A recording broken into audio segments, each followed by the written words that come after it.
What's up guys, welcome back to the YouTube channel. Today's video, as you can tell by the title, is going through my blood test results. So this test was taken after 18 weeks on anabolic steroids, and the reason for this was to check my health markers were still in a good spot, so then we can essentially warrant continuing on and continuing to progress. Because obviously if we got my blood work done and it comes back saying that everything is like in a really bad spot, we're not going to then look to push the drugs even further from that point, because that's obviously stupid and you kind of got a bit of a death wish if you're going to do that. We are going to be doing these blood tests at incremental points throughout the journey, probably every couple months, to see and check, most importantly, that my health markers are in a good spot. But alongside that, it's going to be interesting for us to see where my testosterone levels are at on the amount of testosterone that I'm injecting. So as you can see here, we did the test with many checks. Highly recommend them. Nice, easy, swift process, pretty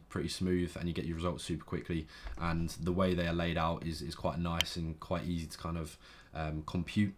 The test we got was advanced TRT. Right, jumping straight in. So we have red blood cells. As you can see, everything is in the green. I'm not going to talk through all of these different results, but anyway, all green with the red blood cells, so nothing to worry about with this. So we will move on. White blood cells, obviously to do with the immune system. Once again, all greens here. Clotting status, which is on the lower end, but still within the target range, but something to keep an eye on, because obviously it's kind of creeping towards the lower end. So it'll be interesting to see next time I get my blood work done, whether that shifts more in the green or whether it maybe pushes close to the red. But nothing to worry about for now. Kidney health. So the kidneys obviously responsible for removing waste products from the blood. All good, no issues at all with the kidneys, which is awesome. Liver health, I wouldn't expect this to necessarily be affected negatively at this point, because all I'm doing is using an exogenous testosterone and injecting it, which obviously is not going to get processed by the liver. Whereas if I was to take the tablet form anabolics orally, then I would be a lot more likely to see the liver markers be affected, because those potent drugs will be processed by the liver and obviously cause damage to the liver and be quite toxic to the liver. So all good for now, no issues at all. Moving on. So we've got proteins, total protein, albumin and globulin and SHBG. So as you can see, top three all in a perfect spot.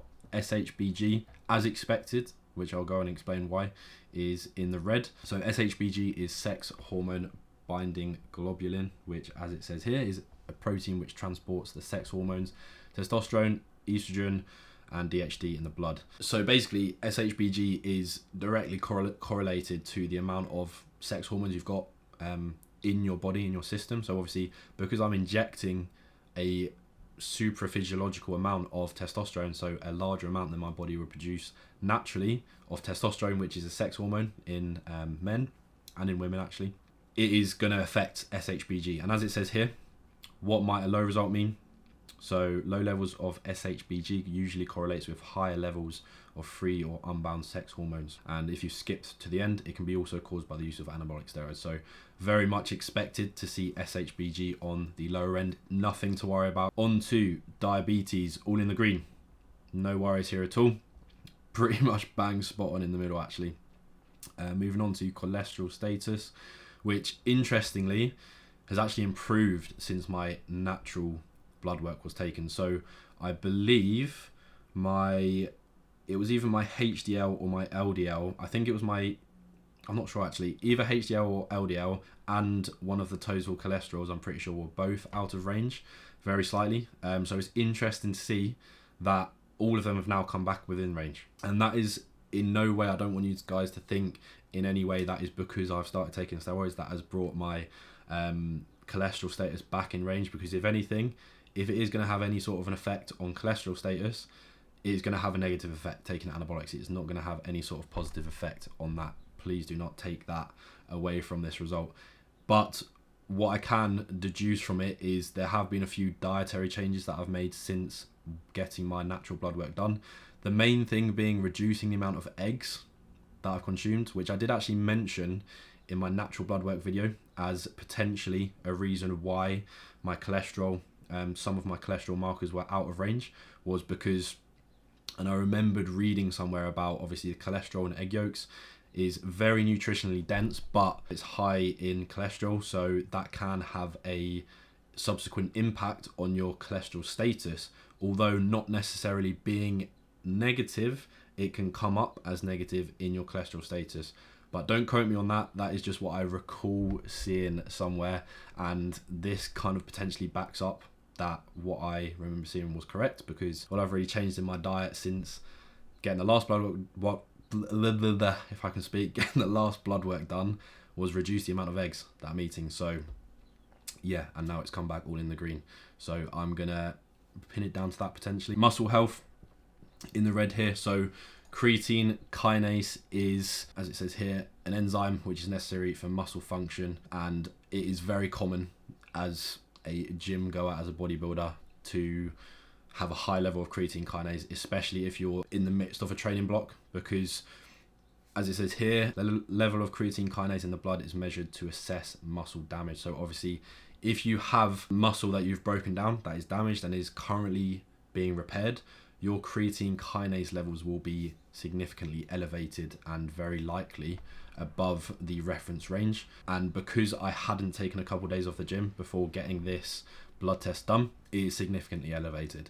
If you go back and look at my natural blood work results, I had taken a couple of days off and it was much lower down than this. So I'm not worried too much at all about this, because if anything, it's expected. But what I'll probably do for the next blood test is take a couple of days off once again, just to kind of confirm that there's nothing to worry about, to see where my creatine kinase levels lie once my body is kind of more fully recovered and not still just in the process of recovering from muscle damage. Okay, so nothing to worry about there. Iron status, all good, perfectly within the range. Thyroid hormones, obviously in relation to your metabolism, all good. TSH, 3T3, 3-thyroxine, all in the greens. And hormones, so this is the interesting, probably the most interesting panel of results that we're going to see this entire video. So as you can see, pretty much all of them except from prolactin are in the red. However, this is very much expected with obviously taking anabolic. So FSH and LH, this is follicle stimulating hormone and luteinizing hormone. FSH, important in the production of sperm. LH is, it says here, important for the male and female fertility. So they're all kind of linked. FSH, LH, but also kind of with testosterone, natural production of testosterone. And it is very much expected that FSH and LH, because we are essentially cutting off that natural production of testosterone, we're almost kind of putting a break in that process, which is obviously then going to affect the other areas of the process. So FSH, LH, and then kind of the natural producing testosterone, all of these things are interlinked, keeping males fertile, keeping males producing sperm. And as soon as you take away one of those elements, it breaks the entire cycle, which is why, as you can see here, FSH and LH are completely through the floor, because I have stopped my natural production of testosterone by injecting testosterone exogenously, essentially meaning my body is not really producing any sperm at the moment, and my body is not fertile at the moment if I was wanting to have kids. Estrogen, as expected, through the roof. It's not actually super elevated, and this is completely expected, because the more testosterone you have, the more estrogen you are going to likely have, because testosterone converts into estrogen through the aromatase enzyme. So assuming your body is competent at that aromatization process, it varies individual to individual, then obviously the more testosterone you have flowing through your body, the more you inject, the higher your estrogen levels will be as a consequence of that. But that is not a bad thing at all. Having high estrogen levels is actually very important, and it's very beneficial so long as you can tolerate it. Essentially, we want to have the highest possible estrogen levels without experiencing side effects, which obviously when it comes to it, things like tickly nipples, which is a predetermining factor of gynecomastia. So as soon as we start to get tickly nipples, that's when we want to back off a bit and try and bring the estrogen levels down a bit. And the way we will do that is by bringing the amount of testosterone we're injecting down a little bit. But up until that point, having high estrogen is only going to benefit us. And as long as we're not getting side effects from it, that is absolutely fine and perfectly healthy, not a problem with that at all. And onto testosterone levels, 41.7 nanomole. So this is 10 nanomole above what I had naturally. So I was 31 nanomoles naturally. And as you can see, it's only kind of like a 35% increase above what I had naturally, what I was used to naturally, what I was making progress on naturally. So if you think about that, it actually makes sense why, especially when I talk about my experience on the steroids so far, it's been nothing crazy. And bear in mind, I was on 150 milligrams before, so that would have been even less than this number. It's a lot more reasonable to then see why the progress has not been too crazy, okay? And interestingly, my coach said from looking at these blood work results, he expected my testosterone levels to be a lot higher. So yeah, that is interesting because I mean, I wasn't really sure, obviously, the exact range to be expecting in terms of my testosterone levels on the amount we're taking. So my coach actually thinks we potentially are getting underdosed gear, which is a bit peak, if I have been using that the entire time. So what we're going to do, just as kind of like a contingency plan to double check that it is dosed correctly, is we are going to buy some from a different source as well, hoping that the source we get is properly dosed, and take that moving forward rather than the old stuff that I had, and then get my blood tested again in another couple months and see if there's a significant difference between my testosterone levels on the two different sources of testosterone that we've been buying. So who knows, we could be using bunk gear, boys and girls. I mean, my coach thinks potentially we are, but nevertheless we've still got some nice results out of what we have been using, so I'm not going to complain too much. But yeah, something I will keep you guys in the loop with moving forward. Free testosterone, obviously direct correlation with using the testosterone, injecting a super physiological amount of testosterone. It's going to be elevated, so that's fine.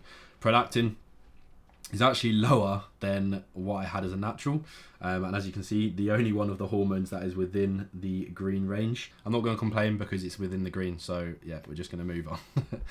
Prostate health, the final one, PSA, as you can see here, very much within the green, no issues at all. And that is pretty much it, guys. That is my blood work after being on steroids for 18 weeks and still being on steroids.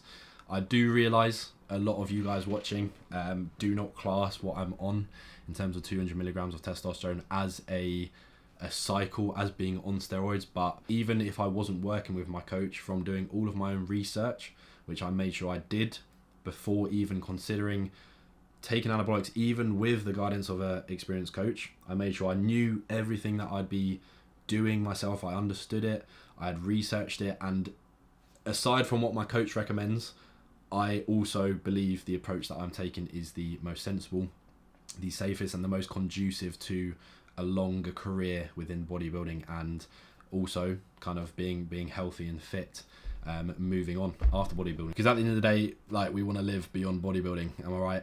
We don't want to just completely screw our bodies up and ruin our health just to get as huge as possible in the shortest amount of time, and then be absolutely fooked for the rest of our life after that because we've messed up our health. That is not what I plan on doing. So yeah, those are the results, guys. Hopefully you guys got something interesting from that. I definitely did, in terms of especially the hormone results, in terms of my testosterone, and also interesting to see that my cholesterol was in a better place than before, which is super interesting. We will continue to do these blood tests every couple months. I will share the results with you guys every single time, but as you guys can see, there's no issues with my blood work at the moment. Obviously, aside from what we expect to be in the red zones, everything else is absolutely fine, if not in a really good spot. So the dose escalation will be warranted now. We will be pushing up to 250 milligrams of testosterone and enanthate moving on from this blood test, so from week 18 onwards. And yeah, that is pretty much all I have to say for this video. The next video will be a lot less kind of talking to the camera. I do realise my last couple videos have been sitting down talking to the camera. I am going to do some more vlog style videos, take you guys through some training sessions. I realise I haven't done that in a while, so I hope you guys are excited to see some of that. If you are not already, of course, make sure you are subscribed to the channel. We're going to try and push for 2,500 subscribers. That's the next goal. And then obviously from that, 3,000. and then we're going for 1 million. Aside from that, I hope you guys are having a great day wherever you are, and I'll see you guys in the next one.